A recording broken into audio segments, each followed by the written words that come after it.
ഇന്ത്യയിൽ സംഘപരിവാരത്തിനെതിരായിട്ടുള്ള സമരത്തിൽ എന്താണ് കോൺഗ്രസിന്റെ സംഭാവന? ഒരു പതിറ്റാണ്ടിനിടയിൽ മാത്രം BJP-യിലേക്ക് ചേക്കേറിയിട്ടുള്ള കോൺഗ്രസ് നേതാക്കന്മാരുടെ എണ്ണം പറയാൻ നമ്മൾ തുടങ്ങിയാൽ ഒരു മാസം നമുക്ക് വേണ്ടിവരും. ഇന്ത്യയിലെ വിവിധ സംസ്ഥാനങ്ങളിൽ മുഖ്യമന്ത്രിമാരായിരുന്ന 8 കോൺഗ്രസിന്റെ നേതാക്കന്മാർ ഇന്ന് BJP-യുടെ പാളയത്തിലുള്ളത്. അതിൽ പേമ ഖണ്ഡു ഉണ്ട്, അതിൽ ND തിവാരി ഉണ്ട്, അതിൽ നാരായൺ റാണയുണ്ട്, അതിൽ അശോക് ചവാനുണ്ട്, ഇപ്പോ ആസാമിന്റെ മുഖ്യമന്ത്രിയായിട്ടുള്ള ഹിമന്ത ബിശ്വ ശർമ്മയുണ്ട്. ഇങ്ങനെ 8 കോൺഗ്രസിന്റെ മുഖ്യമന്ത്രിമാർ ഇന്ന് ഇന്ത്യൻ പാർലമെന്റിൽ BJP-ക്ക് വേണ്ടിയിട്ട് ആക്രോശിക്കുന്ന MP-മാരിൽ ഏകദേശം പകുതിയോളം ആളുകൾ പഴയകാല കോൺഗ്രസിന്റെ നേതാക്കന്മായിരുന്നു എന്ന് കാണാൻ വേണ്ടി നമുക്ക് സാധിക്കും.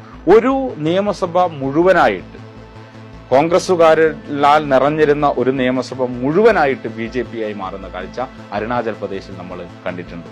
തിരഞ്ഞെടുപ്പിൽ കോൺഗ്രസ് ആയിട്ട് ജയിച്ച് ഭൂരിപക്ഷം കിട്ടുകയും എന്നാൽ BJP ഗവൺമെന്റ് രൂപീകരിക്കുകയും ചെയ്യുന്ന കാഴ്ച വ്യത്യസ്തമായിട്ടുള്ള സംസ്ഥാനങ്ങളിൽ നമ്മൾ കണ്ടിട്ടുണ്ട്. ഇതാണ് ഇന്ത്യയിൽ കോൺഗ്രസിന്റെ സംഘപരിവാരത്തിനെതിരായിട്ടുള്ള പോരാട്ടത്തിന്റെ ചിത്രം. ഇവിടെ അവസാനിക്കുന്നുണ്ടോ? ഇല്ല. എന്താ ആശയപരമായിട്ടുള്ള സമരത്തിന്റെ ചിത്രം? കോൺഗ്രസുകാർ കൊണ്ടുവന്നിട്ടുള്ള ഒരു പ്രമേയമായിരുന്നു രാഷ്ട്രമാതാവായിട്ട് പശുവിനെ പ്രഖ്യാപിക്കണം എന്ന് പറഞ്ഞ പ്രമേയം. BJP ഭരിക്കുന്ന ഹിമാചൽ പ്രദേശിൽ പ്രതിപക്ഷത്തിരുന്ന കോൺഗ്രസ് കൊണ്ടുവരികയും BJP-യും കോൺഗ്രസും ഒന്നിച്ചു ചേർന്നിട്ട് അതിനെ പാസാക്കുകയും ചെയ്യുന്നത് നമ്മൾ കണ്ടിട്ടുണ്ട്.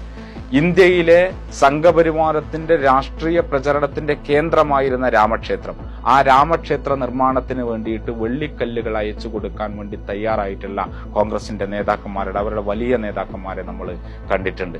ഇതാണ് ആശയപരമായിട്ട് അവർ നടത്തുന്ന പോരാട്ടമെന്ന് പറയുന്നത്.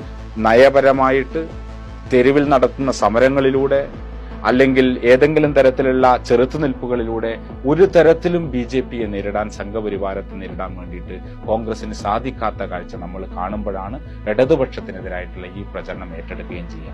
ഇന്ന് ഇന്ത്യയിൽ സംഘപരിവാരം ഉയർത്തുന്ന രാഷ്ട്രീയത്തിന്റെ ബദൽ എന്താണ്? അതിന്റെ ശത്രുപക്ഷത്ത് ആരാണ് എന്ന ചോദ്യത്തിന്റെ ആദ്യത്തെ ഉത്തരം കേരളം എന്നുള്ളതാണ്. ആ കേരളമാണ് ഇന്ത്യയിലെ സംഘപരിവാരം ഉയർത്തിക്കൊണ്ടിട്ടുള്ള വിഭജന യുക്തിക്കെതിരായിട്ടുള്ള സമരത്തിൽ മുന്നിൽ നിന്നുകൊണ്ടേയിരിക്കുന്നത്.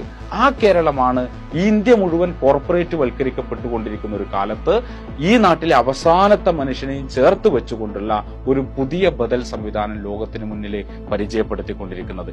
ആ കേരളത്തിന് നേതൃത്വം നൽകുന്ന ഇടതുപക്ഷത്തെ സംഘപരിവാരത്തിന്റെ സഖ്യമായി ചിത്രീകരിക്കുക എന്നുള്ളത് കൃത്യമായിട്ടുള്ള ഒരു അജണ്ടയാണ്. ആ അജണ്ട കേരളത്തെ തകർക്കാൻ വേണ്ടിയിട്ടുള്ള ഒരു അജണ്ടയാണ്.